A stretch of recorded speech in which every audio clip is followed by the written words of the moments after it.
ओम श्री परमात्मने नमः। श्रीमद्भागवत महापुराण पंचम स्कंध अथ नवमोध्याय। भरत जी का ब्राह्मण कुल में जन्म। श्री सुखदेव जी कहते हैं, राजन, आंगिरस गोत्र में शम दम तप स्वाध्याय वेदाध्ययन त्याग अतिथि आदि को अन्न देना, संतोष तितिक्षा विनय विद्या कर्म विद्या अनसुईया कर्म विद्या, दूसरों के गुणों में दोष न ढूंढना, आत्मज्ञान आत्मा के कर्तृत्व और भोक्तृत्व का ज्ञान एवं आनंद, धर्म पालन जनित सुख, सभी गुणों से संपन्न एक श्रेष्ठ ब्राह्मण थे। उनकी बड़ी स्त्री से उन्हीं के समान विद्या शील आचार रूप और उदारता आदि गुणों में वाले 9 पुत्र हुए तथा छोटी पत्नी से एक ही साथ एक पुत्र और एक कन्या का जन्म हुआ। इन दोनों में जो पुरुष था वह परम भक्त राजर्षि शिरोमणि भरत ही थे। वे मृग शरीर का परित्याग करके अंतिम जन्म में ब्राह्मण हुए थे, ऐसा महापुरुषों का कथन है। इस जन्म में भी भगवान की कृपा से अपनी पूर्व जन्म परंपरा का स्मरण होने के कारण वे इस आशंका से कि कहीं फिर कोई विघ्न उपस्थित न हो जाए, अपने स्वजनों के संग से भी बहुत डरते थे। हर समय जिनका श्रवण स्मरण और गुण कीर्तन सब प्रकार के कर्म बंधन को काट देता है, श्री भगवान के उन युगल चरण कमलों की ही हृदय में धारण किए रहते थे और दूसरों की दृष्टि में अपने को पागल मूर्ख अंधे और बहरे के समान दिखाते थे। पिता का तो उनमें भी वैसा ही स्नेह था, इसलिए ब्राह्मण देवता ने अपने पागल पुत्र के भी शास्त्रानुसार समावर्तन पर्यंत विवाह से पूर्व के सभी संस्कार करने के विचार से उनका उपनयन संस्कार किया। यद्यपि वे चाहते नहीं थे तो भी पिता का कर्तव्य है कि पुत्र को शिक्षा दे। इस शास्त्र विधि के अनुसार उन्हें शौच आचमन आदि आवश्यक कर्मों की शिक्षा दी, किंतु भरत जी तो पिता के सामने ही उनके उपदेश के विरुद्ध आचरण करने लगते थे। पिता चाहते थे कि वर्षा काल में इसे वेदाध्ययन आरंभ करा दूं, किंतु वसंत और ग्रीष्म ऋतु के चैत्र वैशाख जेठ और आषाढ़ 4 महीनों तक पढ़ाते रहने पर भी वे इन्हें व्याहृति और शिरोमंत्र प्रवण के सहित त्रिपदा गायत्री भी अच्छी तरह याद न करा सके। ऐसा होने पर भी अपने पुत्र में उनका आत्मा के समान अनुराग था, इसलिए उनकी प्रवृत्ति न होने पर भी वे पुत्र को अच्छी तरह शिक्षा देनी चाहिए। इस अनुचित आग्रह से उसे शौच वेदाध्ययन व्रत नियम तथा गुरु और अग्नि की सेवा आदि ब्रह्मचर्य श्रम को आवश्यक नियमों की शिक्षा देते ही रहे, किंतु अभी पुत्र को सुशिक्षित देखने का उनका मनोरथ पूरा न हो पाया था और स्वयं भी भगवत भजन रूप अपने मुख्य कर्तव्य से असावधान रहकर केवल घर के धंधों में ही व्यस्त थे कि सदा सजग रहने वाले काल भगवान ने आक्रमण करके उनका अंत कर दिया। तब उनकी छोटी भार्या अपने गर्भ से उत्पन्न हुए दोनों बालक अपनी सौत को सौंपकर स्वयं भी सती होकर पति लोक को चले गए। भरत जी के भाई कर्म कांड को सबसे श्रेष्ठ समझते थे। वे ब्रह्मा ज्ञान रूप पराविद्या से सर्वथा अनभिज्ञ थे, इसलिए उन्हें भरत जी का प्रभाव भी ज्ञात नहीं था। वे उन्हें निरा मूर्ख समझते थे। अतः पिता के परलोक सिधारने पर उन्हें पढ़ाने लिखाने का आग्रह छोड़ दिया। भरत जी को मान अपमान का कोई विचार न था। जब साधारण नर पशु उन्हें पागल मूर्ख अथवा बहरा कहकर पुकारते, तब वे भी उसी के अनुरूप भाषण करने लगते। कोई भी उनसे कुछ भी काम कराना चाहते तो वे उनकी इच्छा के अनुसार करा देते। बेगार के रूप में, मजदूरी के रूप में मांगने पर अथवा बिना मांगे जो भी थोड़ा बहुत अच्छा या बुरा अन्न उन्हें मिल जाता, उसी को जीभ का जरा भी स्वाद न देखते हुए खा लेते। अन्य किसी कारण से उत्पन्न न होने वाला स्वतः सिद्ध केवल ज्ञान स्वरूप ज्ञानानंद स्वरूप आत्मज्ञान उन्हें प्राप्त हो गया था। इसलिए शीतोष्ण, मान अपमान आदि द्वंद्व से होने वाले सुख दुख आदि में उन्हें देहाभिमान की स्फूर्ति नहीं होती थी।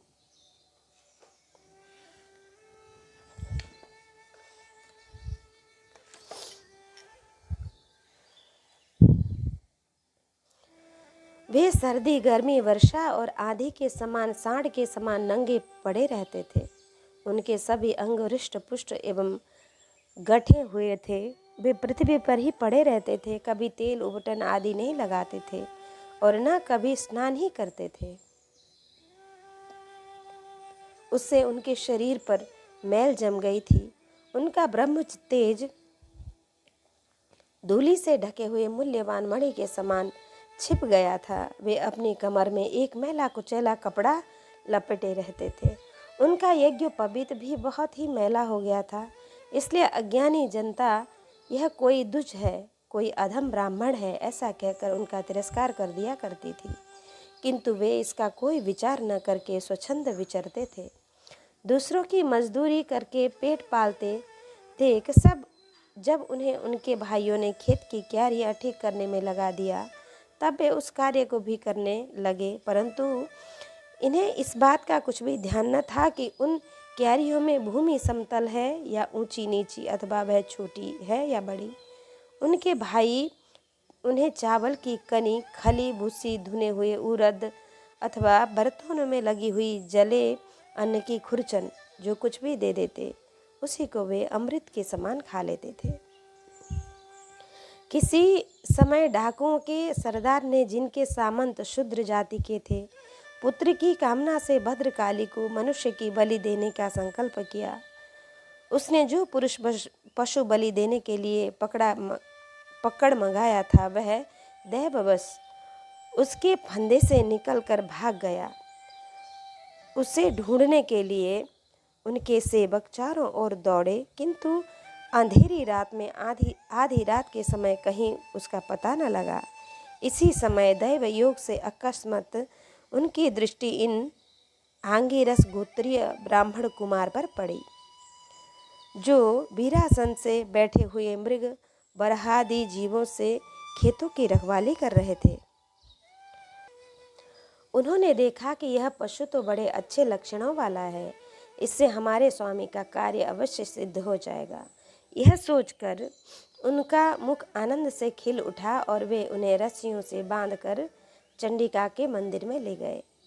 तदंतर उन चोरों ने अपनी पद्धति के अनुसार विधिपूर्वक उनको अभिषेक एवं स्नान कराकर कोरे वस्त्र पहनाए तथा नाना प्रकार के आभूषण, चंदन, माला और तिलक आदि से विभूषित कर अच्छी तरह भोजन कराया। फिर धूप, दीप, माला, खील, पत्ते, अंकुर और फल आदि उपहार सामग्री के सहित बलिदान की विधि से गान, स्तुति और मृदंग एवं ढोल आदि का महान शब्द करते हुए उस पुरुष को भद्रकाली के सामने नीचा सिर करा के बैठा दिया।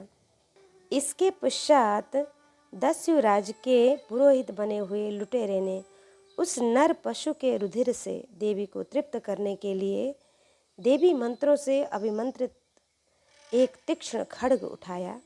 चोर स्वभाव से तो रजोगुणी तमोगुणी थे ही, धन के मद से उनका चित्त और भी उन्मत्त हो गया था। हिंसा में भी उनकी स्वाभाविक रुचि थी। इस समय तो वे भगवान के अंश स्वरूप ब्राह्मण कुल का तिरस्कार करके स्वच्छंदता से कुमार्ग की ओर बढ़ रहे थे। आपत्ति काल में भी जिस हिंसा का अनुमोदन किया गया है, उससे भी ब्राह्मण वध का सर्वथा निषेध है। तो भी वे साक्षात ब्रह्म भाव को प्राप्त हुए वैरहीन तथा समस्त प्राणियों के सुहृद एक ब्रह्मर्षि कुमार की बलि देना चाहते थे। यह भयंकर कुकर्म देखकर देवी भद्रकाली के शरीर में अति दुस्सह ब्रह्म तेज से दाह होने लगा और वे एकाएक मूर्ति को फोड़कर प्रकट हो गईं। अत्यंत असहनशीलता और क्रोध के कारण उनकी भौहें चढ़ी हुई थी तथा कराल दाढ़ों और चढ़ी हुई लाल आंखों के कारण उनका चेहरा बड़ा भयानक जान पड़ता था। उनके इस विकराल वेश को देखकर ऐसा जान पड़ता था मानो वे इस संसार का संहार कर डालेंगी। उन्होंने क्रोध से तड़कर बड़ा भीषण अट्टहास किया और उछलकर उस अभिमंत्रित खड्ग से ही उन सारे पापियों का सिर उड़ा दिए और अपने गणों के सहित उनके गले से बहता हुआ गरम गरम रुधिर रूप आसव पीकर अति उन्मत्त हो ऊंचे स्वर से गाती और नाचती हुई उन सिरों को गेंद बनाकर खेलने लगी।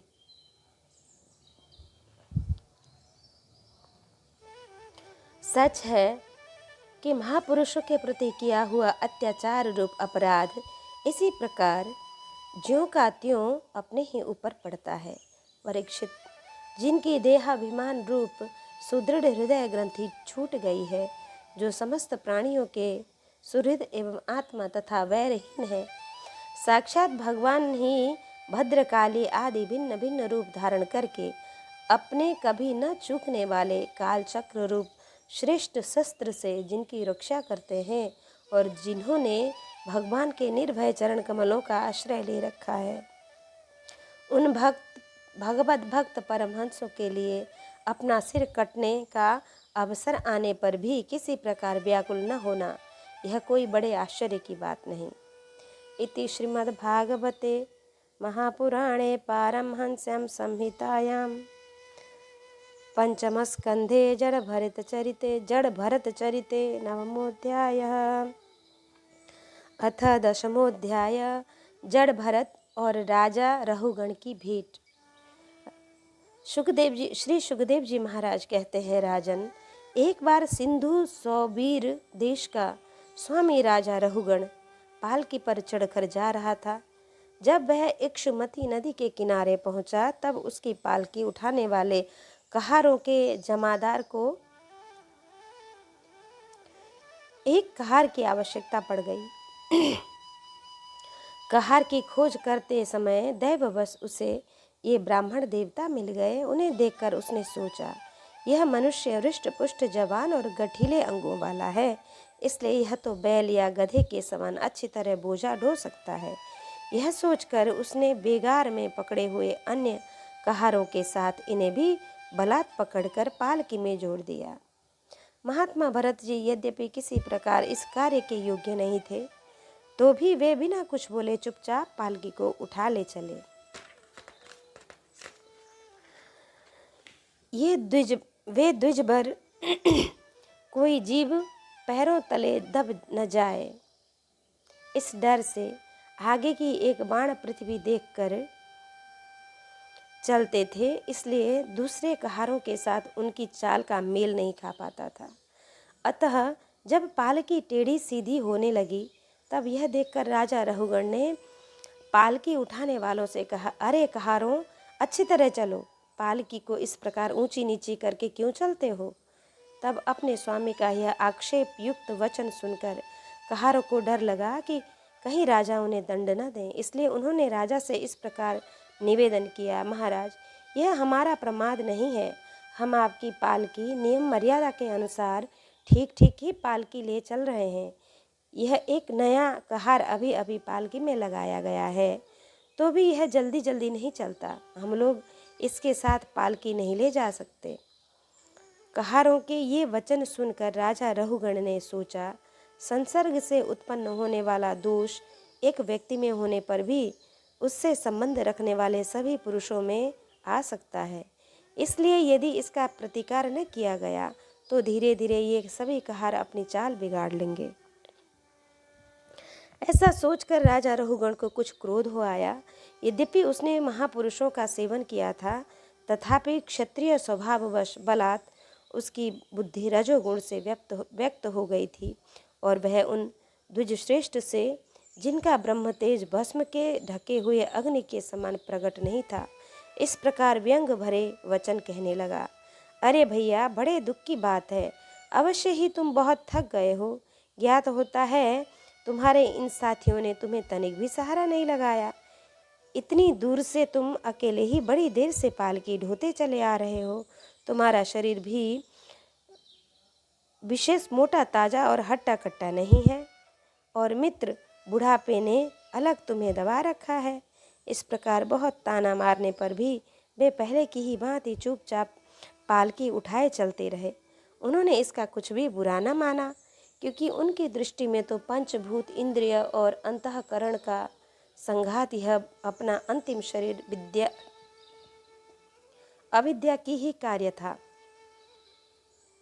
वह विविध अंगों से युक्त दिखाई देने पर भी वस्तुतः था ही नहीं, इसलिए उसमें उनका मेरेपन का मिथ्या अध्यास सर्वथा निवृत्त हो गया था और वे ब्रह्मरूप हो गए थे।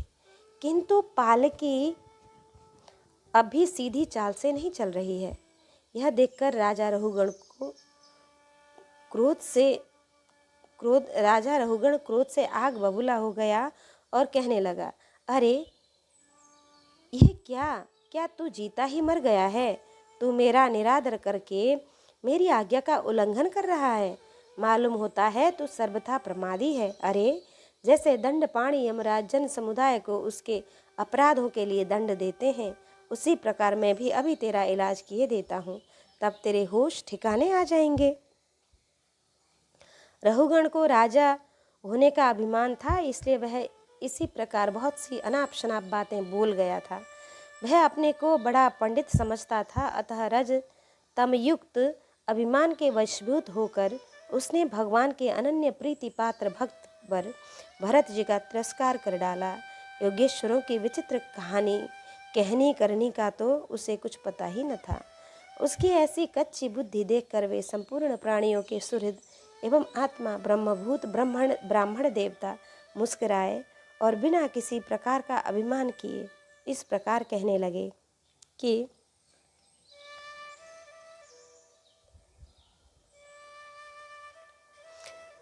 त्वयोदितं व्यक्तमविप्रलब्धं भर्तुः समे स्याद्दि वीरभारा गन्तुर्यदि स्यादधिगम्य मधुवा पिबेति राशौ न विदां प्रवादः।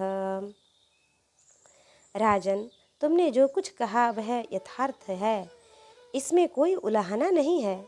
यदि भार नाम की कोई वस्तु है तो ढोने वाले के लिए है, यदि कोई मार्ग है तो वह चलने वाले के लिए है। मोटापा भी उसी का ही है। यह सब शरीर के लिए कहा जाता है, आत्मा के लिए नहीं। ज्ञानीजन ऐसी बात नहीं करते। स्थूलता, कृशता, आदि व्याधि, भूख प्यास, भय, कलह, इच्छा, बुढ़ापा, निद्रा, प्रेम, क्रोध, अभिमान और शोक, ये सब धर्म देहाभिमान के को लेकर उत्पन्न होने वाले जीव में रहते हैं। मुझ में इनका लेश भी नहीं है।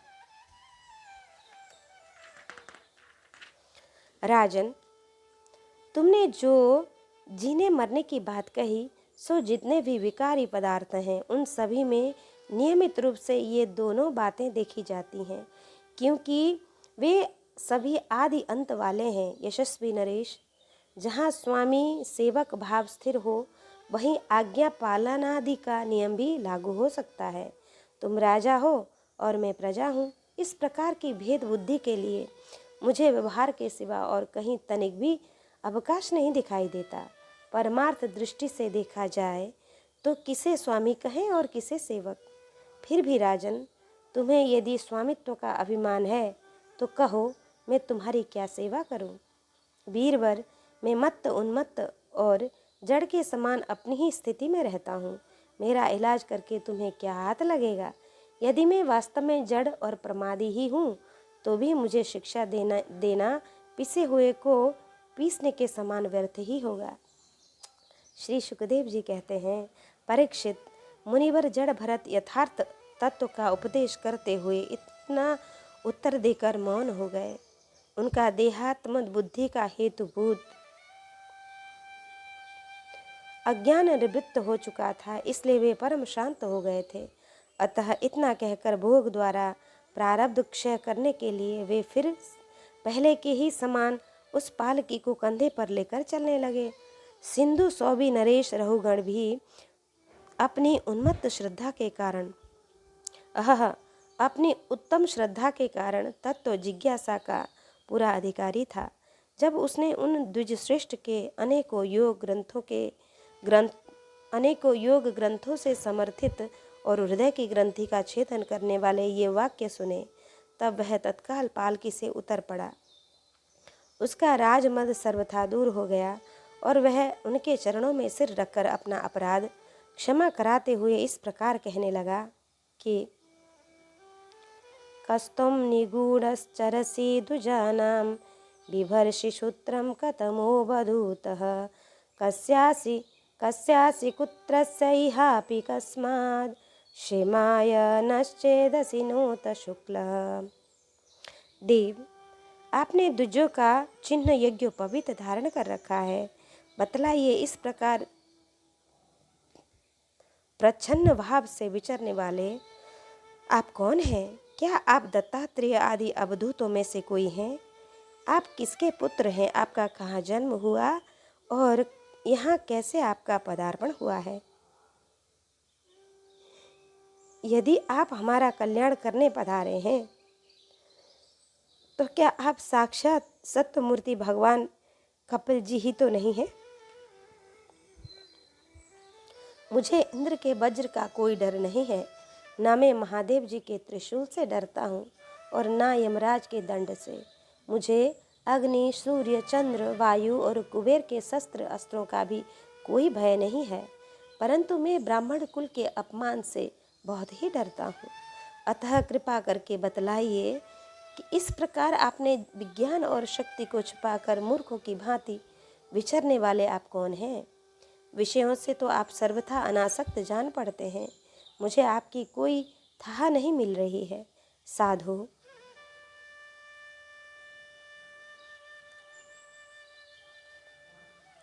आपके योग युक्त वाक्यों की बुद्धि द्वारा आलोचना करने पर भी मेरा संदेह दूर नहीं होता। मैं आत्मज्ञानी मुनियों के परम गुरु और साक्षात श्री हरि की ज्ञान शक्ति के अवतार योगेश्वर भगवान कपिल से यह पूछने के लिए जा रहा था कि इस लोक में एकमात्र शरण लेने योग्य कौन है? क्या आप वे कपिल मुनि ही तो नहीं, जो लोगों की दशा देखने के लिए इस प्रकार अपना रूप छिपाकर विचर रहे हैं? भला घर में आसक्त रहने वाला विवेकहीन पुरुष योगेश्वरों की गति कैसे जान सकता है? मैंने युद्धादि कर्मों में अपने को श्रम होते देखा है, इसलिए मेरा अनुमान है कि बोझा ढोने और मार्ग में चलने से आपको भी अवश्य ही होता होगा। मैंने युद्धादि कर्मों में अपने को श्रम होते देखा है, इसलिए मेरा अनुमान है कि बोझा ढोने और मार्ग में चलने से आपको भी अवश्य ही होता होगा, श्रम अवश्य ही होता होगा। मुझे तो व्यवहार मार्ग भी सत्य ही जान पड़ता है, क्योंकि मिथ्या घड़े से जल लाना आदि कार्य नहीं होता। देहादि के धर्मों का आत्मा पर कोई प्रभाव ही नहीं है, ऐसी बात भी नहीं है। देहादि धर्मों का आत्मा पर कोई प्रभाव नहीं होता, ऐसी बात भी नहीं है।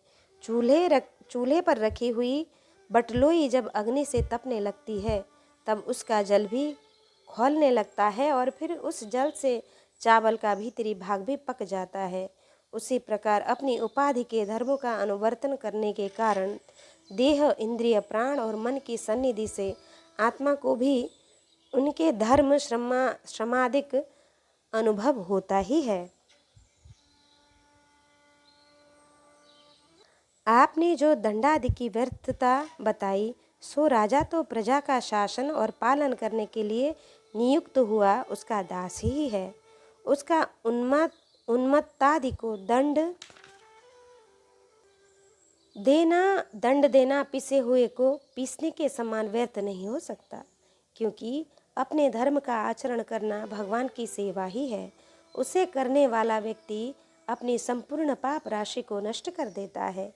हे दीन बंधु, राजत्व के अभिमान से उन्मत्त होकर मैंने आप जैसे परम साधु की अवज्ञा की है। अब आप ऐसी कृपा दृष्टि कीजिए जिससे यह साधु अवज्ञा रूप अपराध से मैं मुक्त हो जाऊं। आप देहाभिमान शून्य और विश्व बंधु श्रीहरि के अनन्य भक्त हैं। इसलिए सब में समान दृष्टि होने से इस मानापमान के कारण आप में कोई विकार नहीं हो सकता। तथापि एक महापुरुष का अपमान करने के कारण मेरे जैसा पुरुष साक्षात त्रिशूल पाणी महादेव जी के समान प्रभावशाली होने पर भी अपने अपराध से अवश्य थोड़े ही काल में नष्ट हो जाएगा। इति श्रीमद्भागवते महापुराणे पारमहंस्यां संहितायां पंचमस्कंधे दशमोऽध्यायः।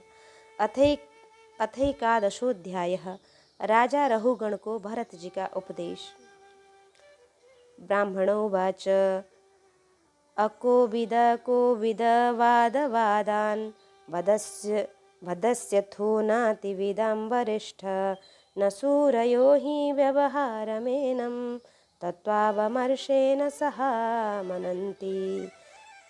राजन, भरत जी ने कहा, राजन, तुम अज्ञानी होने पर भी पंडितों के समान ऊपर ऊपर की तर्क वितर्क युक्त बात कह रहे हो, इसलिए श्रेष्ठ ज्ञानियों में तुम्हारी गणना नहीं हो सकती। तत्वज्ञानी पुरुष इस अभिचार सिद्ध स्वामी सेवक आदि व्यवहार को तत्व विचार से समय सत्य रूप से स्वीकार नहीं करते। तत्व विचार के समय सत्य रूप से स्वीकार नहीं करते। लौकिक व्यवहार के समान ही वैदिक व्यवहार भी सत्य नहीं है, क्योंकि वेद वाक्य भी अधिकतर गृहस्थ जनोचित यज्ञ विधि के विस्तार में ही व्यस्त है। राग द्वेषादि दोषों से रहित विशुद्ध तत्व ज्ञान की पूरी अभिव्यक्ति प्रायः उनमें भी नहीं हुई है, जिससे गृहस्थोचित यज्ञादि कर्मों से प्राप्त होने वाला स्वर्गादि सुख स्वप्न के समान हेय नहीं जान पड़ता। उससे तत्व ज्ञान कराने में साक्षात उपनिषद वाक्य भी समर्थ नहीं है। जब तक मनुष्य का मन सत्व रज अथवा तमोगुण के वशीभूत रहता है, तब तक वह बिना किसी अंकुश के उसकी ज्ञानेंद्रिय और कर्मेंद्रियों से शुभाशुभ कर्म करता रहता है। यह मन वासनामय विषयासक्त गुणों से प्रेरित विकारी और भूत एवं इंद्रिय रूप 16 कलाओं में मुख्य है।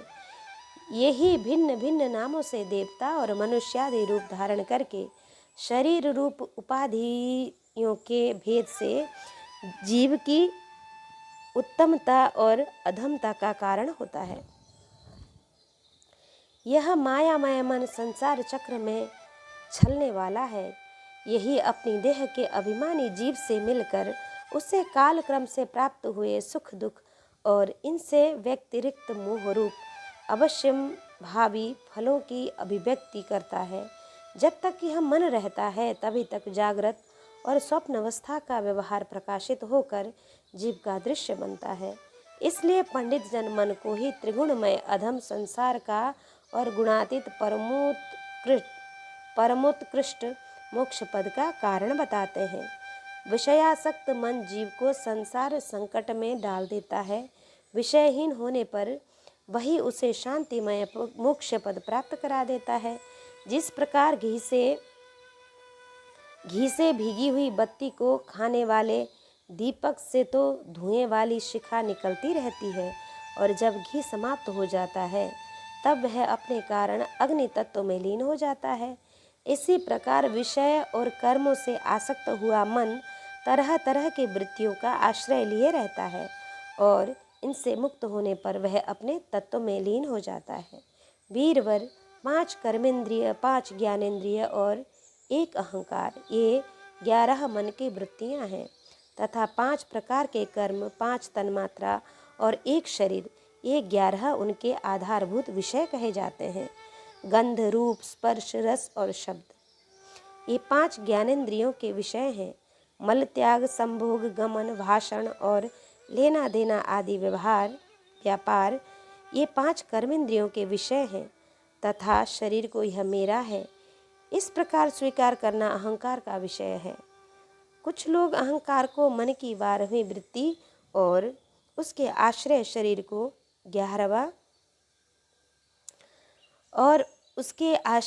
को 12वां विषय मानते हैं।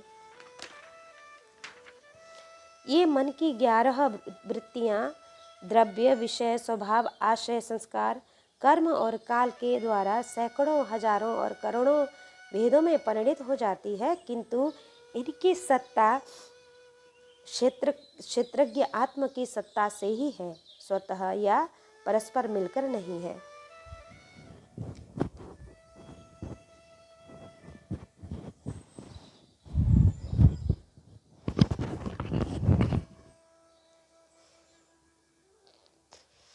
ऐसा होने पर भी मन से क्षेत्रज्ञ का कोई संबंध नहीं है।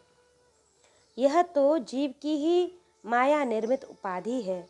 यह प्रायः संसार बंधन में डालने वाले अविशुद्ध कर्मों में ही प्रवृत्त रहता है। उसकी उपयुक्त वृत्तियां प्रभाव रूप से नित्य ही रहती हैं।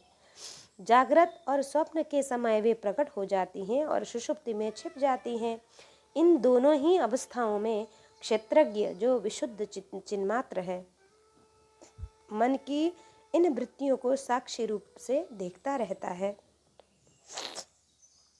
यह क्षेत्रज्ञ परमात्मा सर्वव्यापक, जगत का आदि कारण, परिपूर्ण, अपरोक्ष, स्वयं प्रकाश, अजन्मा, ब्रह्मादिक भी नियंता और अपने अधीन रहने वाली माया के द्वारा सबके अंतःकरण में रहकर जीवों को प्रेरित करने वाला समस्त भूतों का आश्रय रूप भगवान वासुदेव ही है। जिस प्रकार वायु संपूर्ण स्थावर जंगम प्राणियों में प्राण रूप से प्रविष्ट होकर उन्हें प्रेरित करती है, उसी प्रकार वह परमेश्वर भगवान वासुदेव सर्वसाक्षी आत्मा रूप से इस संपूर्ण प्रपंच में ओतप्रोत हैं। राजन, जब तक मनुष्य ज्ञानोदय के द्वारा इस माया का तिरस्कार कर, सबकी आसक्ति छोड़कर तथा काम, क्रोध आदि 6 शत्रुओं को जीतकर आत्म तत्व को नहीं जान लेता, और जब तक वह आत्मा के उपाधि रूप मन को संसार दुख का क्षेत्र नहीं समझता, तब तक वह इस लोक में ही यूं ही भटकता ही रहता है, क्योंकि यह चित्त उसके शोक, मोह, रोग, राग, भोग और वैर आदि के संस्कार तथा ममता की वृद्धि करता रहता है। यह मन ही तुम्हारा बड़ा बलवान शत्रु है।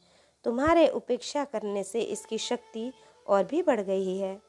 यह यद्यपि स्वयं तो सर्वथा मिथ्या है, तथापि इसने तुम्हारे आत्मस्वरूप को आच्छादित कर रखा है। इसलिए तुम सावधान होकर श्री गुरु और श्री हरि के चरणों की उपासना के अस्त्र से इसे मार डालो।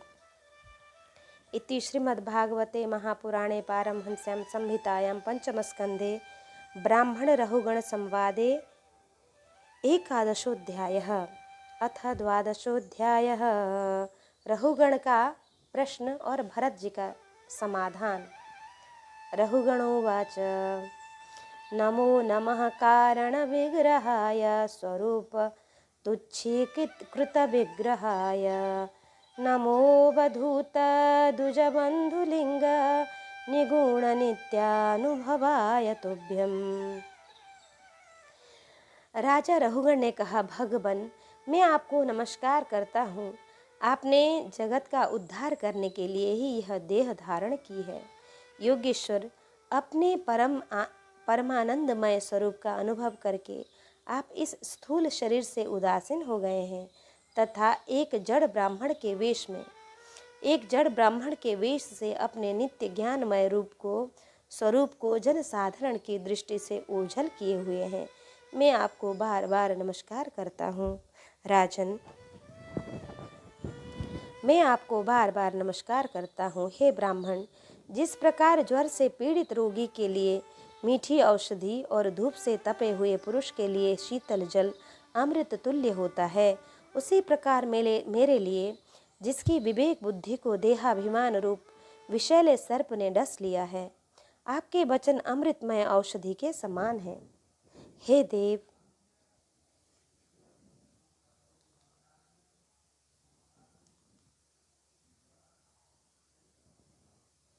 देव, मैं आपसे अपने संशयों की निवृत्ति तो पीछे कराऊंगा।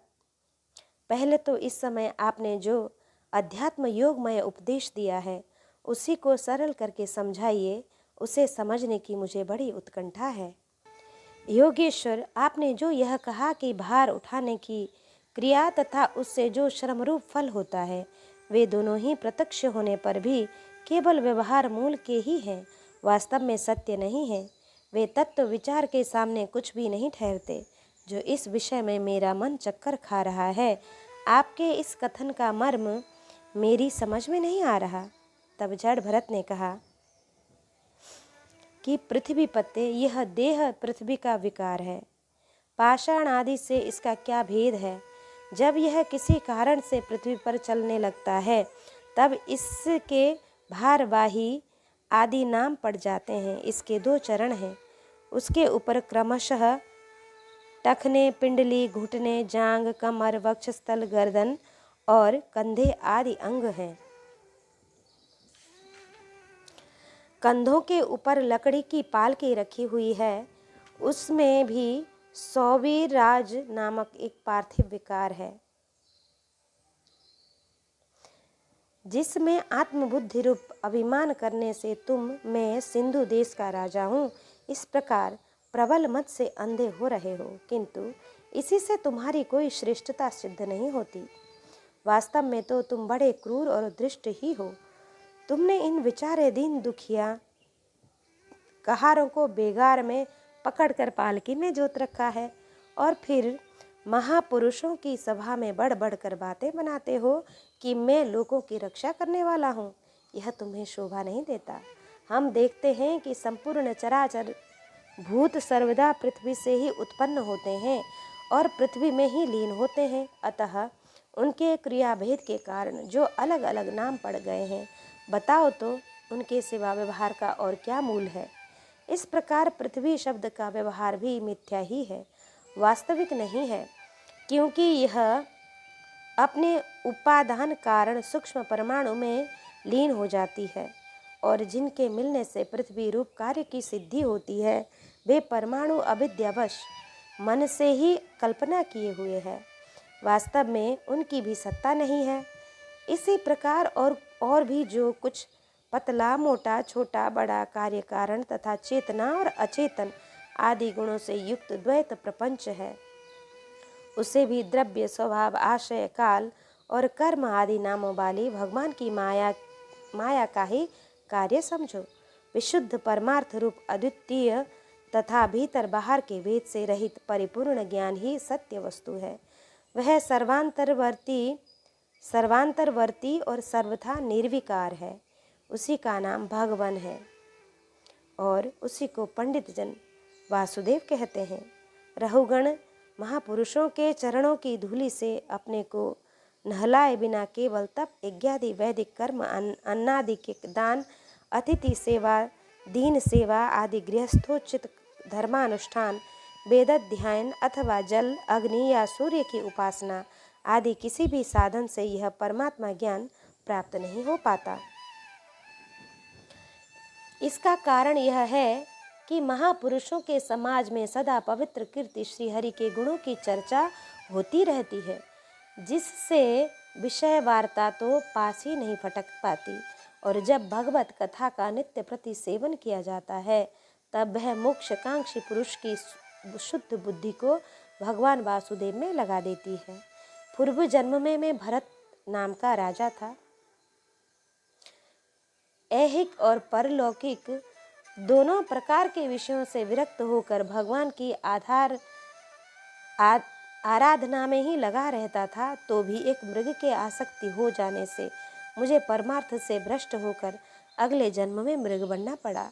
किंतु भगवान श्री कृष्ण की आराधना के प्रभाव से उस मृगी योगिनी में भी मेरी पूर्व जन्म की स्मृति लुप्त नहीं हुई। इसी से जब मैं जन संसर्ग से डरकर सर्वदा असंग भाव से गुप्त रूप से महापुरुषों के सत्संग से प्राप्त ज्ञान रूप खड्ग के द्वारा मनुष्य को इस लोक में ही अपने मोह बंधन को काट डालना चाहिए, फिर श्री हरि की लीलाओं के कथन और श्रवण से भगवत स्मृति बनी रहने के कारण वह सुगमता से ही संसार मार्ग को पार करके भगवान को प्राप्त कर सकता है। इति श्रीमद्भागवते महापुराणे पारमहंस्यां संहितायां पंचमस्कंधे ब्राह्मण रहुगण संवादे 12वाध्यायः। अथ 13वाध्यायः। भवाटवी का वर्णन और रहुगण का संशय नाश। जड़ भरत ने कहा, राजन, यह जीव समूह सुख रूप धन में आसक्त देश देशांतर में घूम फिर कर व्यापार करने वाले व्यापारियों के दल के समान है। इसे माया ने दुस्तर प्रवृत्ति मार्ग में लगा दिया है, इसलिए इसकी दृष्टि सात्विक राजस तामस भेद से नाना प्रकार के कर्मों पर ही जाती है। उन कर्मों में भटकता भटकता यह संसार रूप जंगल में पहुंच जाता है। वहां उसे तनिक भी शांति नहीं मिलती। महाराज, उस जंगल में 6 डाकू हैं। इस वाणिक समाज का नायक बड़ा दुष्ट है। उसके नेतृत्व में जब यह वहां पहुंचता है तब ये लुटेरे बलात् इसका सब माल मत्ता लूट लेते हैं तथा भेड़िए जिस प्रकार भेड़ों के झुंड में घुसकर उन्हें खींच ले जाते हैं, उसी प्रकार इसके साथ रहने वाले गीदड़ ही इसे असावधान देखकर इसके धन को इधर उधर खींचने लगते हैं। वह जंगल बहुत सी लता घास और झाड़ खंगाड़ के कारण बहुत दुर्गम हो रहा है। उसमें तीव्र डांस और मच्छर इसे चैन नहीं लेने देते। वहाँ इसे कभी तो गंधर्व नगर देखने लगता है और कभी कभी चमचमाता हुआ अति चंचल अगिया बेताल आंखों के सामने आ जाता है। यह वाणिक समुदाय इस वन में निवास स्थान जल और धनादि में आसक्त होकर इधर उधर भटकता रहता है। कभी बवंडर से उठी हुई धूल के द्वारा जब सारी दिशाएं धूमाच्छादित सी हो जाती हैं और इनकी आंखों में भी धूल भर जाता है, तो इसे दिशाओं का ज्ञान भी नहीं रहता। कभी इसे दिखाई न देने वाले झिंगुरों का कर्ण कटु शब्द सुनाई देता है। कभी उल्लुओं की बोली से इसका चित्त व्यथित हो जाता है। कभी इसे भूख सताने लगती है तो वह निंदनीय वृक्षों का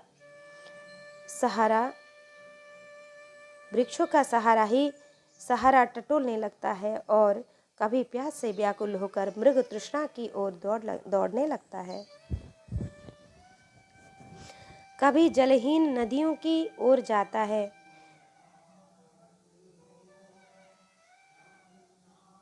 और कभी अन्न न मिलने पर आपस में एक दूसरे से भोजन प्राप्ति की इच्छा करता है। कभी दावानल में घुसकर अग्नि से झुलस जाता है और कभी यक्ष लोग इसके प्राण खींचने लगते हैं तो यह खिन्न होने लगता है। कभी अपने से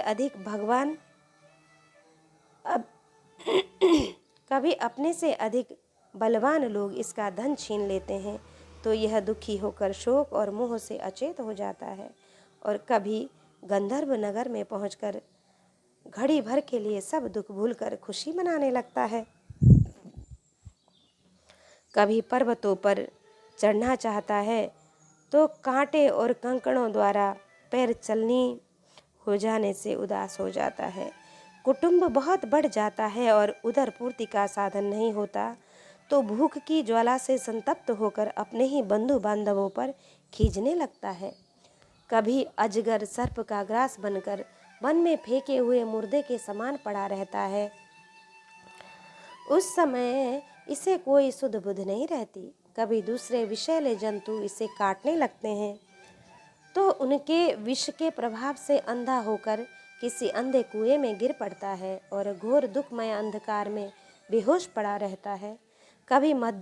कभी मधु खोजने लगता है तो कभी मक्खियाँ इसके नाक में दम भर देती हैं और इसका सारा अभिमान नष्ट हो जाता है। यदि किसी प्रकार अनेकों कठिनाइयों का सामना करके वह मिल भी गया तो बलात् दूसरे लोग उसे छीन लेते हैं। कभी शीत घाम आंधी और वर्षा से अपनी रक्षा करने में असमर्थ हो जाता है। कभी आपस में थोड़ा बहुत व्यापार करता है तो धन के लोभ से दूसरे को धोखा देकर उनसे बैर ठान लेता है। कभी कभी उस संसार वन में इसका धन नष्ट हो जाता है तो इसके पास शैया आसन रहने के लिए स्थान और सैर सपाटे के लिए सवारी आदि भी नहीं रहते। तब दूसरों से याचना करता है। मांगने पर भी दूसरे से जब उसे अभिलषित वस्तु नहीं मिलती, तब पराई वस्तुओं पर अनुचित दृष्टि रखने के कारण इसे बड़ा तिरस्कार सहना पड़ता है। इस प्रकार व्यवहारिक संबंध के कारण एक दूसरे से द्वेष भाव बढ़ जाने पर भी वह वाणिक समूह आपस में विवाहादि संबंध स्थापित करता है और फिर इस मार्ग में तरह तरह के कष्ट और धनक्षय आदि संकटों को भोगते भोगते मृतकवत हो जाता है। साथियों में से जो मरते जाते हैं, उन्हें जहाँ का तहाँ छोड़कर नवीन उत्पन्न हुओं के साथ लिए वह बनिजारों का समूह बराबर आगे ही बढ़ता रहता है। वीरवर, उनमें से कोई भी प्राणी न तो आज तक वापस लौटा है और न किसी ने इस संकटपूर्ण मार्ग को पार करके परमानंदमय योग की ही शरण ली है। जिन्होंने बड़े बड़े दिक्पालों को जीत लिया है, वे धीर वीर पुरुष भी पृथ्वी में यह मेरी है ऐसा अभिमान करके आपस में बैर ठान कर संग्राम भूमि में जूझ जाते हैं, तो भी उन्हें भगवान विष्णु का भय अविनाशी पद नहीं मिलता, जो बैरहीन परमहंसों को प्राप्त होता है। इस भवाटवी में भटकने वाला यह बनिजारों का दल कभी किसी लता की डालियों का आश्रय लेता है और उस पर रहने वाले मधुरभाषी पक्षियों के मोह में फंस जाता है, कभी सिंहों के समूह से भय मानकर बगुला, कंक और गिद्धों से प्रीति करता है। जब उनसे धोखा उठाता है तब हंसों की पंक्ति में प्रवेश करना चाहता है, किंतु उसे उनका आचार नहीं सुहाता, इसलिए वानरों में मिलकर उनसे जाति स्वभाव के अनुसार दाम्पत्य सुख में रत रहकर विषय भोगों से इंद्रियों को तृप्त करना चाहता है, तृप्त करता रहता है और एक दूसरे का मुख देखते देखते अपनी आयु की अवधि को भूल ही जाता है। वहाँ वृक्षों में क्रीड़ा करता हुआ पुत्र और स्त्री के स्नेह पाश में बंध जाता है। इसमें मैथुन की वासना इतनी बढ़ जाती है कि तरह तरह के दुर्व्यवहारों से दीन होने पर भी यह विवश होकर अपने बंधन को तोड़ने का साहस नहीं कर पाता। कभी असावधानी से पर्वत की गुफा में गिरने लगता है तो कभी उसमें रहने वाले हाथी से डरकर किसी लता के सहारे लटका रहता है। शत्रु दमन, यदि किसी प्रकार इसे उस आपत्ति से छुटकारा मिल जाता है तो यह फिर अपने गोल में मिल जाता है। जो मनुष्य माया की प्रेरणा से एक बार इस मार्ग में पहुंच जाता है, उसे भटकते भटकते अंत तक अपने परम पुरुषार्थ का पता ही नहीं लगता। रहुगण, तुम भी इसी मार्ग में भटक रहे हो, इसलिए अब प्रजा को दंड देने का कार्य छोड़कर समस्त प्राणियों के सुहृद हो जाओ और विषयों में अनासक्त होकर भगवत सेवा से तीक्ष्ण किया हुआ ज्ञान रूप खड्ग लेकर इस मार्ग को पार कर लो। राजा रहुगण ने कहा, अहो, समस्त योनियों में यह मनुष्य जन्म ही श्रेष्ठ है। अनन्य लोकों में प्राप्त होने वाले देवादि उत्कृष्ट जन्मों से भी क्या लाभ है, जहाँ भगवान ऋषिकेश के पवित्र यश से शुद्ध अंतःकरण वाले आप जैसे महात्माओं का अधिकाधिक समागम नहीं मिलता। आपके चरण कमलों की रज का सेवन करने से जिसके सारे पाप ताप नष्ट हो गए हैं, उन महानुभावों को भगवान की विशुद्ध भक्ति प्राप्त होना कोई विचित्र बात नहीं। मेरा तो आपके 2 घड़ी के सत्संग से ही सारा कुतर्क मूलक अज्ञान नष्ट हो गया है। ब्रह्म ज्ञानियों में जो वयोवृद्ध हों उन्हें नमस्कार है, जो शिशु हों उन्हें नमस्कार है, जो युवा हों उन्हें भी नमस्कार है, जो क्रीड़ारत बालक हों उन्हें भी नमस्कार है। जो ब्रह्मज्ञानी ब्राह्मण अवधूत वेश में पृथ्वी पर विचरते हैं, उनसे हम जैसे ऐश्वर्योन्मत्त राजाओं का कल्याण हो। श्री सुखदेव जी कहते हैं, उत्तरानंदन, इस प्रकार उन परम प्रभावशाली महर्षि पुत्र ने अपना अपमान करने वाले सिंधु नरेश रहुगण को अत्यंत करुणावश आत्मतत्व का उपदेश दिया। तब राजा रहुगण ने दीन भाव से उनके चरणों की वंदना की। फिर वे परिपूर्ण समुद्र के समान शांत चित्त और ऊपर उपरतेंद्रिय होकर पृथ्वी पर विचरने लगे। उनके सत्संग से परमात्मा तत्व का ज्ञान पाकर स्ववीरपति रघुगण ने अंतःकरण में अविद्यावश आरोपित देहात्म बुद्धि को त्याग दिया। राजन, जो लोग भगवद आश्रित अनन्य भक्तों की शरण ले लेते हैं, उनका ऐसा ही प्रभाव होता है। उनके पास अविद्या ठहर नहीं सकती। राजा परीक्षित ने कहा कि महाभाग मुनि श्रेष्ठ, महाभागवत मुनि श्रेष्ठ, आप परम विद्वान हैं। आपने रूप कादि के द्वारा अप्रत्यक्ष रूप से जीवों के जिस संसार रूप मार्ग का वर्णन किया है, उस विषय की कल्पना विवेकी पुरुष की बुद्धि ने की है। अब अल्प बुद्धि वाले पुरुषों की समझ में सुगमता से नहीं आ सकती। अतः मेरी प्रार्थना है कि इस दुर्बोध विषय